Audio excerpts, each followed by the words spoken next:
মানুষের চোখে অদেখা নির্জন নীরব এক জগৎ, যেখানে নেই পদচিহ্ন, নেই কোনো শব্দ, শুধু ভাসমান কুয়াশা আর তারার মতো ঝিলমিলে ধূলিকণা। সেই রহস্যময় পৃথিবীর মাঝেই বাস করত এক তরুণ জিন, ইয়ালাম। আগুন থেকে জন্ম, কিন্তু হৃদয়ে ছিল শান্তি। সে জানত না ফেরেশতারা কেন মানুষের জন্য দোয়া করে, কেন তারা অদেখা এক জাতির জন্য রহমতের দরজা খুলে দেওয়ার আবেদন জানায় আল্লাহর কাছে।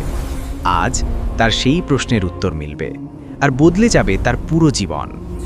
নীরব আসমানের বহু ওপরে ছিল এক রাজ্য, নুরুল বায়ান। সেখানে কোনো দিন রাত নেই, নেই সময়ের কোনো গতি, শুধু আলো, সুর আর অদৃশ্য বাতাসের মতো মসৃণ শান্তি।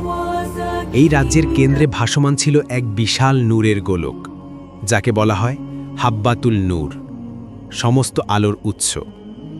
শত শত ফেরেশতা এই নূরের চারপাশে নীরবে উড়ে বেড়াত, প্রত্যেকে তাদের নিজস্ব আলো ও দায়িত্ব নিয়ে। একদিন হঠাৎ হাব্বাতুল নূরের দীপ্তি অস্বাভাবিকভাবে কমে যায়।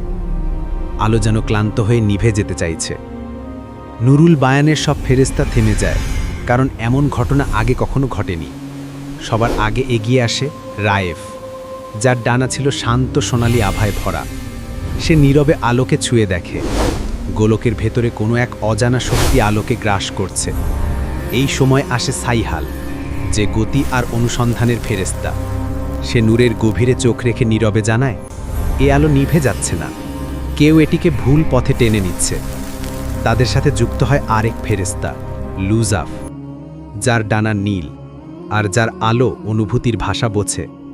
সে গোলকের চারপাশে কয়েকবার ঘুরে নীরব ইঙ্গিতে বলে, আলোর ভেতরে কেউ আছে, কেউ পথ হারিয়ে আলোকে আঁকড়ে আছে।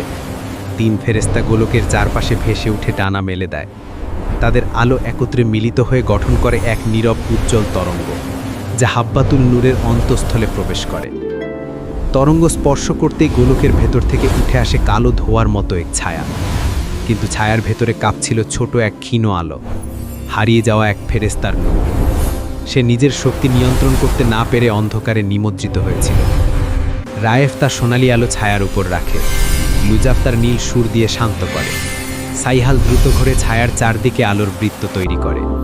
ধীরে ধীরে ছায়া ভেঙে যায়, অন্ধকার গলে যেতে থাকে। ভেতর থেকে বেরিয়ে আসে ক্ষুদ্র নবজাগ্রত এক ফেরেশতা। দীপ্তি কম হলেও পরিষ্কার। সে কোনো শব্দ করে না, শুধু তার ডানার আলো দিয়ে কৃতজ্ঞতা জানায়। হাব্বাতুল নূর আবার উজ্জ্বল হয়ে ওঠে, আগের চেয়ে আরও স্বচ্ছ আলো নিয়ে। রাজ্যের উপরে ছড়িয়ে পড়ে শান্ত দীপ্তির তরঙ্গ। ফেরেশতারা তাদের নীরব উড়ান আবার শুরু করে।